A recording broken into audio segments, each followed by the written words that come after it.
હાલો મિત્રો, જય શ્રી કૃષ્ણ. આજે રાતના 11:15 વાગવામાં આવ્યા છે. 11:15 એટલે વાગવામાં આવ્યા છે કે આજે મારા નાનીમાં આવ્યા છે. કેટલા દિવસ પછી ઓફલાઈન વ્યક્તિ હારે મળવાનો લાવો મળ્યો છે.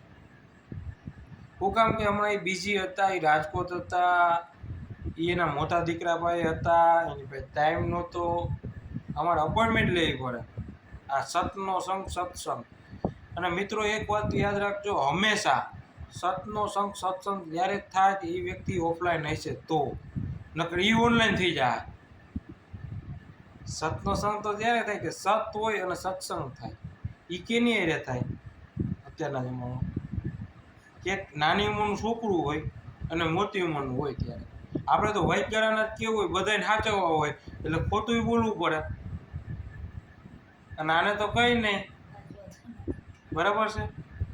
બીજી વાત કે આજે એ ઓફલાઈન વ્યક્તિ એટલે કહું છું કે એની પાસે ફોન નથી, એટલે એની પાસે વાતું હોય, એની પાસે નવી વાતું હોય, જાણવા જેવી વાતું હોય. બીજી વાત કે ઓનલાઈન નથી થઈ જાય, કનેક્શન નથી થઈ જતું, એ મોબાઈલ પડ્યો તો આપણે એમ થાય એ ભાઈ મોબાઈલમાં આપણે ધ્યાન નથી દેતા, તો આપણે શું છે કે આપણે મોબાઈલ વહી જાય. અત્યારનો નેચર એવો થઈ ગયો, 5 જણા હારે બેઠા હોય પણ હારે ન હોય, બધા મોબાઈલમાં જ હોય. તમે બાજુવાળાને બોલીને ન કહેતા હોય, તમે મેસેજ મોકલીને કહી શકતા હોય પાણીનો શીશો લાવી તો ત્યાંથી જવાબ દે, તમે લઈ લ્યો ને, તમારી જ બાજુમાં છે. એટલે અત્યારે એવું હાલે છે, સમજ્યા?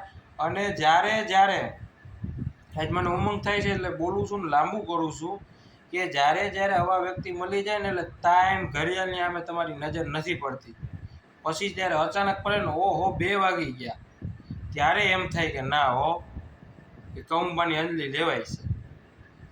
કૌંબાની અંજલી લેવાય છે એનો મતલબ એ છે કે તમને ખબર ન પડે, ચા ઉપર ચા પીવું અને તમારો ટાઈમ વયો જતો હોય.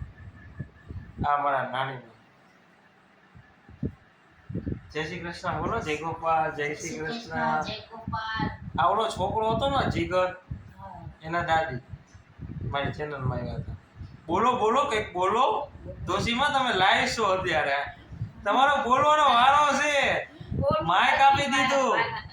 બોલવું નથી, બોલતા કઈ નહીં, માઈક આપી વાત કરીએ છીએ. વાત સપ્તાહમાં જઈએ છીએ. હમણાં તો રમજાન બાપુ સપ્તાહમાં જઈએ છીએ. કાલ તો બહુ મજા આવશે. એકચ્યુઅલી તમે બીજી છો એમ હમણાં. એટલે મજા કરીએ છીએ ને સત્સંગ કરીએ, ભગવાનના નામ લઈએ, એવું કરીએ છીએ. ભગવાનના 2 નામ લઈએ. આજે એક ભાઈ કે મારો દીકરો કે આવો નાની માં આવીશું. હવે આ બધા વ્યક્તિ પાસે શીખવાનું એ છે કે આજે મારી ઉંમર 24 વર્ષ છે, બરાબર છે. મારાથી મોટા હોય ને એને ભૂલથી કોકવાર મારાથી તુકારે બોલાઈ જાય છે. આ વ્યક્તિની ઉંમર એવડી મોટી છે તો પણ મને હજી એમ જ કહે છે તમને કહો, તમે કહો, બરાબર. એનામાં એટલી રિસ્પેક્ટ છે જે આપણે શીખવી જોઈએ.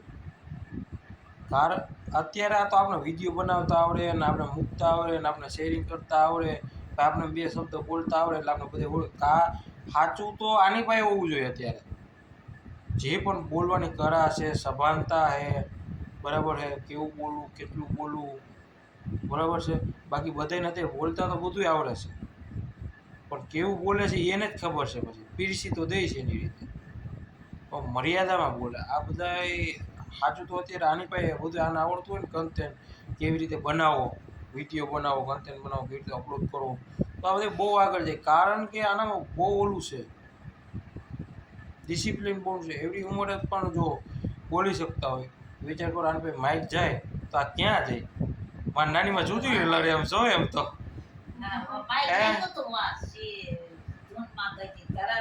હાલો, જય શ્રી કૃષ્ણ, જય ગોપાલ.